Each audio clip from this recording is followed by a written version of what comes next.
Hello friends, divine lights association team के mini press information bureau segment में आप सभी का हार्दिक स्वागत है। दोस्तों, प्रेस इंफॉर्मेशन ब्यूरो के ऐसे सेगमेंट में हम बात करेंगे कुछ ऐसे समाचारों की जो कि ज्ञान से जुड़े तो हैं ही, यानी आपको ये कॉम्पिटिटिव एग्जाम्स के लाभ तो जरूर देंगे, लेकिन ये लोक कल्याण की खान भी है। आपने हमें सपोर्ट करते हुए ये मूल मंत्र जो दिया है, इतना बढ़िया, इतना अच्छा, जिसको कि डिवाइन लाइट्स एसोसिएशन टीम अपनाने में बड़े गौरव का अनुभव कर रही है, हर्ष का अनुभव कर रही है कि हमारे साथ कैसे अच्छे लोगों का सपोर्ट है। चलिए दोस्तों, इस शुभ काम में देरी नहीं करते हैं, जल्दी से जल्दी शुरुआत करते हैं। सबसे पहला समाचार राशन कार्ड और उससे जुड़े हुए लोगों का। दोस्तों, ऐसे लोग जिन्होंने अपना राशन कार्ड आधार कार्ड से लिंक नहीं कराया है, ऐसे लोगों के लिए अच्छी खबर यह है कि केंद्र सरकार ने यह बोला है कि ऐसे लोगों का राशन कार्ड सितंबर तक रद्द नहीं किया जाएगा। तो इसलिए आपको भाई समय मिल गया है सितंबर तक का, अपना काम इस समय के अंतराल में करा लीजिए, ठीक है। यानी कि राशन कार्ड को आधार कार्ड से लिंक करा लीजिए सितंबर तक, ठीक है दोस्तों। ये क्वेश्चन इस तरह का कॉम्पिटिटिव एग्जाम जैसे बैंक वगैरह के एग्जाम में भी आपसे पूछा जा सकता है, ठीक है। दूसरा समाचार है दोस्तों, केंद्र सरकार का जो आदिवासी मंत्रालय है ना, उससे जुड़ा हुआ। इसका टॉपिक है गोल गोइंग ऑनलाइन एज लीडर्स। दोस्तों, इस कार्यक्रम के तहत केंद्र सरकार का जो आदिवासी मंत्रालय है, वो आदिवासी प्रोफेशनल्स, आदिवासी आर्टिस्ट्स और आदिवासी उद्यमियों को डिजिटल प्रशिक्षण यानी डिजिटल ट्रेनिंग देगा। इसके लिए इसने क्या किया है, फेसबुक के साथ साझेदारी की है। अच्छा, कितने ऐसे लोगों को डिजिटल ट्रेनिंग देने का इस कार्यक्रम के तहत इस मंत्रालय का लक्ष्य रहा है? 5,000 आदिवासी आर्टिस्ट, प्रोफेशनल्स और एंटरप्रेन्योर्स को इस कार्यक्रम के तहत ट्रेनिंग दी जाएगी आदिवासी मंत्रालय की तरफ से, ठीक है। चलो, साझेदारी किसके साथ हुई है? फेसबुक के साथ इस मंत्रालय की। ध्यान रखना, बैंकिंग के एग्जाम्स में, इंश्योरेंस के और अदर एग्जाम्स में भी ये क्वेश्चन पूछा जा सकता है। यूपीएससी एस्पिरेंट्स ये ध्यान दें कि इनके जो एग्जाम्स के मेंस का आता है ना, उसमें टिप्पणी लिखने के लिए आ सकता है इस तरह के क्वेश्चन में, ठीक है। तो आप ध्यान दें। तो अब सीधा सवाल यहाँ पे ये उठता है, आपने ये तो जान लिया कि किस मंत्रालय का ये कार्यक्रम है और कैसे कैसे लोगों को ये शिक्षा देगा, प्रशिक्षण देगा, डिजिटल प्रशिक्षण। अब आप ही अंदाजा लगाइए कि इस कार्यक्रम से क्या फायदा होगा आदिवासी लोगों को। सबसे पहले तो आदिवासी लोगों के भीतर जो प्रतिभाएं छिपी हुई हैं वो बाहर निकलेंगी, ठीक है। जो हिडन टैलेंट्स हैं उनके, वो बाहर निकलेंगे, आप समझ गए।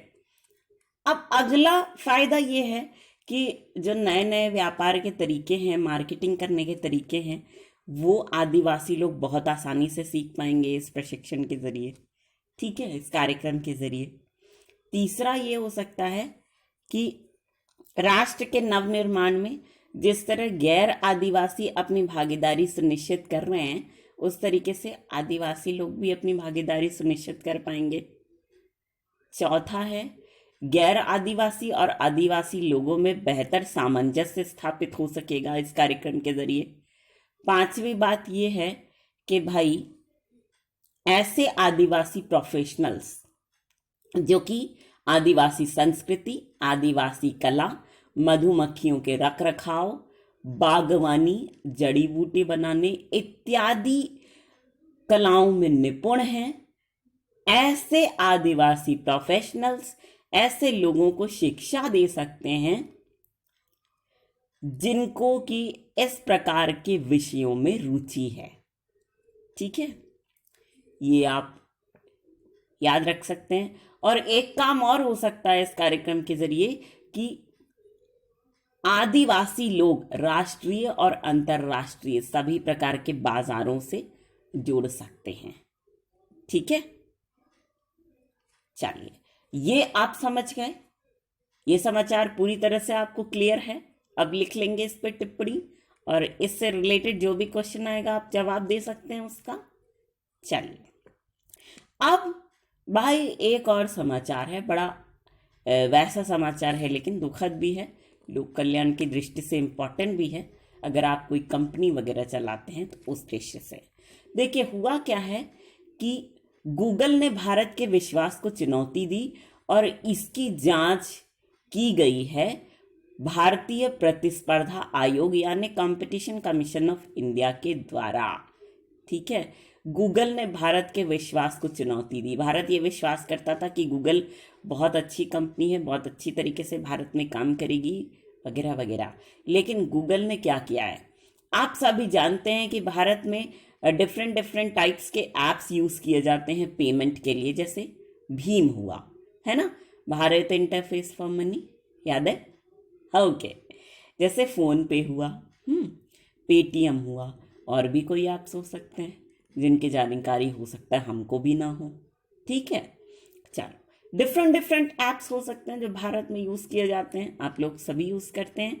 लेकिन हुआ क्या है कि गूगल क्या करता है कि आप भारत में अपने एंड्रॉयड के प्ले स्टोर पे सबसे पहले अपना ऐप जो जिसका नाम गूगल पे है उसको दिखाता है और अदर ऐप्स को उसके नीचे दिखाता है। क्यों ऐसा क्यों करता है? गूगल का ब्रांड बहुत ज़्यादा टॉप पे है ना, पहले नंबर पे है गूगल का ब्रांड, तो इसलिए अपने ब्रांड का दुरुपयोग करने के उद्देश्य से वो ऐसा ही कर रहा है। ठीक है, इससे ऐसा भी हो रहा है कि जितने ऐसे ऐप्स हैं पेमेंट ऐप्स जिनकी रिव्यू रेटिंग लोगों के द्वारा बहुत बढ़िया की गई है, जैसे किसी ऐप को 5 स्टार वगैरह मिला है, तो वो भी ऐप नीचे चला जा रहा है और वो लोगों को पता नहीं चल पा रहा है। ठीक है, क्योंकि लोग इतने ध्यान से देख नहीं रहे होते, है ना।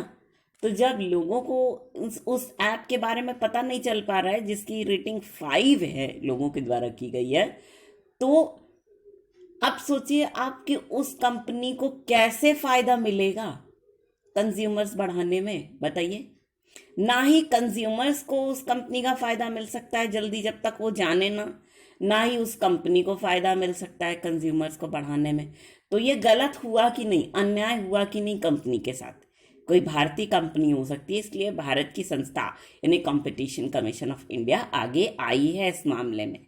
ठीक है, चलिए अब ये तो आपने जान लिया कि इस बार का मामला क्या है, लेकिन आपके जहन में ये सवाल जरूर उठेगा, ये बताइए भाई कि गूगल ने पहले भी ये काम किया है क्या?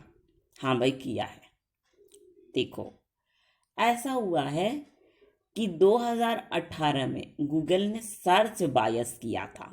HTML जो लोग पढ़ते हैं उनको ये मालूम होगा कि एक मेटा टैग होता है जिसको कि आप इसलिए लगाते हैं ताकि आपकी वेबसाइट का जो सर्च रिजल्ट है वो गूगल के पहले पेज पे आए। ठीक है, तो आप मेटा टैग लगा करके जितने कीवर्ड्स लिखना चाहें उतने कीवर्ड्स लिखते हैं, है ना। ईच एंड एवरीथिंग पॉसिबल जो भी हो सकता है, जो लोग सर्च कर सकते हैं वैसा वैसा कीवर्ड आप लिखते हैं। ठीक है, साधारण से साधारण, जैसा से भी जैसा, है ना, ताकि आपका रिजल्ट पहले पेज पे आए। Okay, yes. लेकिन गूगल ने क्या किया था 2018 में, कई कंपनीज जो कि इस तरह के टेक्निक से अपने वेबसाइट को आगे लाई थी, सफल हुई थी उस काम में, तो उन कंपनियों के पेज को नीचे करके ऐसी कंपनियों के पेज को आगे किया था जिसको कि वो प्रमोट करना चाहता था।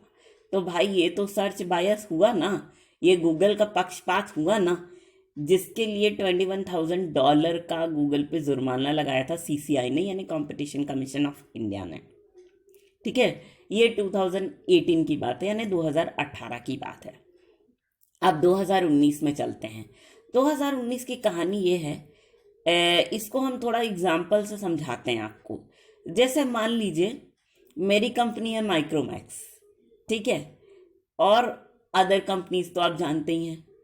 तो मान लीजिए कि मेरी कंपनी एंड्रॉयड के जो भी वर्जन्स आते हैं ऑपरेटिंग सिस्टम के, है ना, तो वो पहले दे देती है। ठीक है, और अदर कंपनीज थोड़ा हमसे बाद में देती हैं। तो गूगल ने क्या किया 2019 में कि ऐसी कंपनीज जो कि एंड्रॉयड के ऑपरेटिंग सिस्टम के वर्जन्स की सूचना बाद में देती हैं, उनको प्रमोट किया बनिस्बत। प्रमोट किसको करना चाहिए था? उसको, कि ऐसी कंपनियों को प्रमोट करना चाहिए था जो कि एंड्रॉयड के वर्जन्स की सूचना पहले दें, जैसे ही आया है वो उस वैसे ही दे ग्राहकों को सूचना। ठीक है, ताकि ग्राहक अपडेटेड सर्विस का लाभ उठाएं, उनको ना दे करके प्रमोट करके गूगल ने ऐसे को किया जो कि बाद में दे रही हैं सूचनाएं। ठीक है, ये भी गलत है। इसमें भी कई भारतीय कंपनियों को लाभ नहीं हुआ, चाहे वो कितना भी अच्छा काम कर रही हो तो क्या सही। ठीक है, इसलिए कॉम्पिटिटिव कमीशन ऑफ इंडिया को, कंपटीशन कमीशन ऑफ इंडिया को यहाँ पे आगे आना पड़ा और इसकी जांच करनी पड़ी। और जांच अभी चल रही है, इसकी कहानी अभी ख़त्म नहीं हुई है। क्या मोड़ लेगी वो हम बाद में बताएंगे, जब हमें पता होगा तब हम बता सकते हैं। ठीक है, तो ये है कहानी। अब भाई सीधी बात है कि आप, चलो गूगल की कहानी यहाँ पे ख़त्म हुई। अब आगे दूसरा था कंपटीशन कमीशन ऑफ इंडिया। इसके बारे में बहुत कम लोगों को पता होता है, तो देखिए ये जान लीजिए कि कंपटीशन कमीशन ऑफ इंडिया सबसे पहले कब स्थापित हुआ था? भाई ये स्थापित हुआ था 14 अक्टूबर 2003 को। ठीक है, लेकिन इस कमीशन ने काम करना कब शुरू किया? मई 2009 को। बताइए कितना अंतर है कि नहीं अंतर? पहले काम करना चाहिए था ना। हाँ, अब दूसरी चीज कि कंपटीशन कमीशन ऑफ इंडिया में कितने सदस्य होते हैं, उन्हें कौन नियुक्त करता है? देखिए, एक चेयरमैन होते हैं और 6 अन्य सदस्य होते हैं और इनकी नियुक्ति केंद्र सरकार के द्वारा की जाती है। ठीक है, क्लियर? एक चेयरमैन और 6 सदस्य, मतलब 7 लोग हो गए और इनको केंद्र सरकार द्वारा अपॉइंट किया जाता है। समझ गए? अब चलिए, अब हम बताते हैं कि कंपटीशन कमीशन ऑफ इंडिया क्या करता है। सबसे पहले आप ये जान लीजिए कि इसी के कंधों पे कंपटीशन एक्ट 2002 को लागू करने का दायित्व है। ठीक है, और कंपटीशन कमीशन ऑफ इंडिया का काम है कि व्यापार की स्वतंत्रता को बनाए रखना, सबसे पहला। दूसरा, प्रतियोगिता को ना सिर्फ बढ़ावा देना बल्कि लंबे समय तक बरकरार रखना। ठीक। तीसरा, प्रतियोगिता में आने वाली प्रतिकूल परिस्थितियां जो कि भारत को प्रभावित कर सकती हैं, उन पर लगाम लगाना। ये काम है सीसीआई का और यही कंपटीशन एक्ट करता है। ठीक है, कंपटीशन एक्ट इसके अलावा एक और काम करता है। वो क्या करता है कि आधुनिक प्रतियोगिता कानून के दर्शन का अनुसरण करता है। तो कंपटीशन कमीशन ऑफ इंडिया को क्या करना पड़ेगा? ये देखना पड़ेगा कि आधुनिक जो प्रतियोगिता संबंधी कानून है उसकी फिलॉसफी में क्या हो रहा है, किस तरह के परिवर्तन की मांग उठ रही है, उसको देख करके उस तरह की मांगों को देश की कंपनीज में लागू कराना भी इसका काम है। ठीक है, तो दोस्तों ये सेगमेंट हम यहाँ पर ख़त्म करते हैं। लेकिन फ्रेंड्स, हम आपसे एक रिक्वेस्ट करेंगे कि आप सभी लोग इस सेगमेंट को दिल खोल करके एंजॉय कीजिए और साथ ही आप इस सेगमेंट को उन लोगों तक ज़रूर से ज़रूर पहुंचाने की पूरी कोशिश कीजिएगा। My most dearest of the dearest friends, जो लोग इंटरनेट फैसिलिटी का लाभ नहीं उठा पा रहे हैं, है ना, तो इसी छोटे से रिक्वेस्ट के साथ हम आप सभी के ढेर सारे प्यार, जुनून, जज्बात और कड़ी मेहनत के साथ साथ आप सभी की उस कोशिश को भी दिल से सलाम करना चाहेंगे, जिसकी बदौलत ना सिर्फ आप सभी नई नई ऊंचाइयों को छू रहे हैं, बल्कि साथ ही आप सभी हर क्षेत्र में अपनी योग्यता का परचम लहरा पाने में भी भली भांति सक्षम है। तो दोस्तों, इसी बात के साथ और इसी गर्व की भावना को अपने मन में संजोए हुए एक बार फिर पूरी डिवाइन लाइट्स एसोसिएशन टीम की ओर से हम आप सभी को कहना चाहेंगे दिल से प्यार भरा नमस्कार।